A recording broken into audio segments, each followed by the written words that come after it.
தமிழகத்தை தொடர்ந்து வஞ்சிக்கும் கேரளா, கர்நாடகா முதல்வர்களை சிவப்பு கம்பளம் விரித்து வரவேற்கும் தமிழக முதல்வர் திரு மு.க. ஸ்டாலின் அவர்களுக்கு எதிர்ப்பு தெரிவித்து எங்கள் மாநில தலைவர் திரு அண்ணாமலை அவர்களின் ஆணைக்கிணங்க எங்கள் இல்லத்தில் இன்று கருப்பு கொடி கட்டி எனது எதிர்ப்பை பதிவு செய்கிறேன். ஒழிக ஒழிக மதுபான ஊழல் முதலமைச்சர், மதுபான ஊழல் முதலமைச்சர், மதுபான ஊழல் முதலமைச்சர், போதை ஊழல் முதலமைச்சர், போதை மருந்து கடத்தும் திமுக அரசு. இதுகார நம்முடைய ஜனநாயக இந்தியா 1947 நாடு சுதந்திரமடைந்து பல்வேறு ஆட்சிகளை பல்வேறு மாநிலங்கள் கண்டிருந்தாலும் கூட இவ்வளவு பெரிய ஊழல் என்று சொல்லத்தக்க ஒரு மிகப்பெரிய வரலாற்று சாதனையை திராவிட முன்னேற்ற கழகத்தினுடைய அரசு இப்பொழுது செய்து முடித்து சாதனை படைத்திருக்கிறார். அது குறிப்பாக முதலமைச்சர் மு.க. ஸ்டாலின் அவர்கள் ஆட்சிக்கு வந்ததற்கு பின்பு இந்த 3 ஆண்டு காலத்தில் 3.5 ஆண்டு காலத்தில் அவர் நிறைவேற்றி இருக்கக்கூடிய நாட்டு மக்களுக்கு செய்திருக்கிற சேவையை விட செய்திருக்கிற ஊழல் அதிகம் என்று சொல்லத்தக்க வகையில் இன்றைக்கு நாட்டிலே இவருடைய ஆட்சி சந்தி சிரித்துக் கொண்டிருக்கிறார். இதையெல்லாம் மறைப்பதற்காகத்தான் ஏதோ மத்திய அரசுக்கு எதிராக இவர்கள் பெரிய போர் தொடுப்பதாக முதலிலே மும்மொழி கல்விக் கொள்கையை கையில் எடுத்தார்கள்.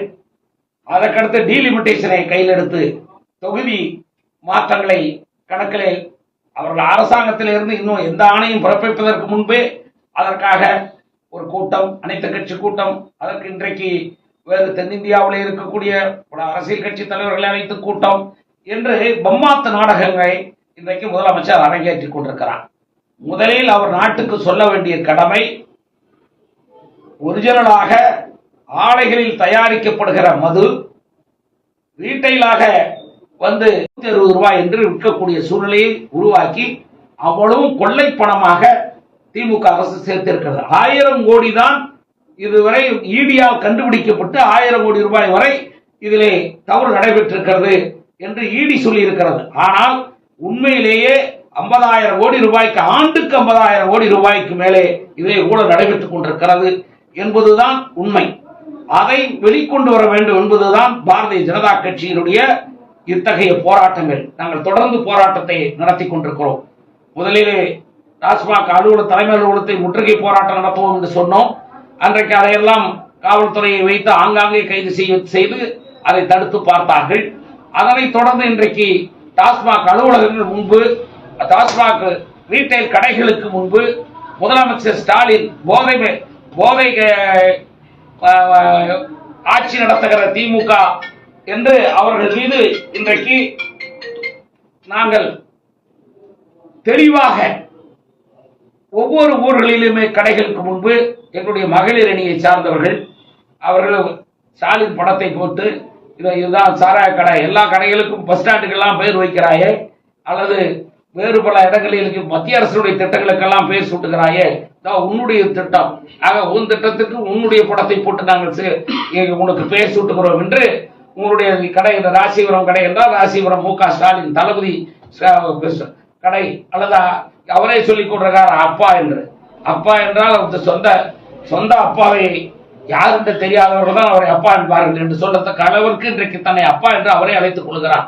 ஆக அந்த அப்பாவை பார்த்து எல்லோரும் கேட்கிறார்கள், இன்றைக்கு இது மாதிரி ஒரு ஊழல் செய்திருக்கிறார்களே, இதுக்கு என்ன வெளிப்பாடு, இதை பற்றி என்ன நாட்டுக்கு நீங்கள் தரப்போகிறீர்கள், இதுல என்ன செய்தி தரப்போகிறீர்கள், நீங்கள் மது ஆலைகளை மூட வேண்டும் அல்லது மதுவான கடைகளை மூட வேண்டும் என்று சொல்லுவதை விட மது உண்மையான விலையிலே நீ விற்றுக்கொள், அதை விட்டுவிட்டு ஏமாற்றி மதுவின் போதையின் பெயரால் போதையை மக்களுக்கு கொடுத்து விட்டு அதிலே கொள்ளையடிப்பதை நிறுத்திக் கொள்ள வேண்டும் என்பதுதான் எங்களுடைய கோரிக்கை. அது மட்டுமல்ல, இதுக்கு சரியான தீர்வு காணுகிற வரை ஆட்சி பொறுப்பில் இருந்து வெளியே நின்று நீ நியாயமானாக உன்னை உண்மையான குற்றவாளி இல்லை என்று நீ நிரூபித்து விட்டு தான் உன்னுடைய ஆட்சிக்கு நீ தொடர வேண்டும். அதை விட்டு எங்களை கைது செய்வது, இந்த மாதிரி போஸ்ட் ஓட்டுவர்களை எல்லாம் கைது செய்வது, நாமக்கல்ல கூட இன்னைக்கு ஏராளமான பேர் கைது செய்யப்பட்டிருக்கிறார்கள் அல்லது அவர்கள் மீது வழக்குகள் தொடர்கிற நிகழ்ச்சிகள்லாம் நடைபெற்றுக் கொண்டிருக்கிறது. இது கோழைத்தனம். உங்களுடைய உண்மையாக நீங்கள் நியாயமானவர்களாக இருந்தால் நீங்கள் உங்களுடைய உண்மையை வெளியே சொல்லுங்கள். அதை விட்டுவிட்டு நீங்கள் கோழைத்தனமாக இன்றைக்கு இதை வெளியே கொண்டு வருகிறார்கள், விளம்பரப்படுத்துகிறார்களே என்பதற்காக எங்களை முடக்க வேண்டும் என்று கருதினால் நிச்சயமாக முடங்கார். நான் ஏற்கனவே சொன்னதை போல திராவிட முன்னேற்ற கழகத்தினுடைய அரசின் அடக்குமுறை என்பது நெருப்பின் மீது போடுகிற ஒரு சாதாரண துணி, கந்தல் துணி. அந்த கந்தல் துணி தான் எரிந்து போகுமே தவிர பாரதிய ஜனதா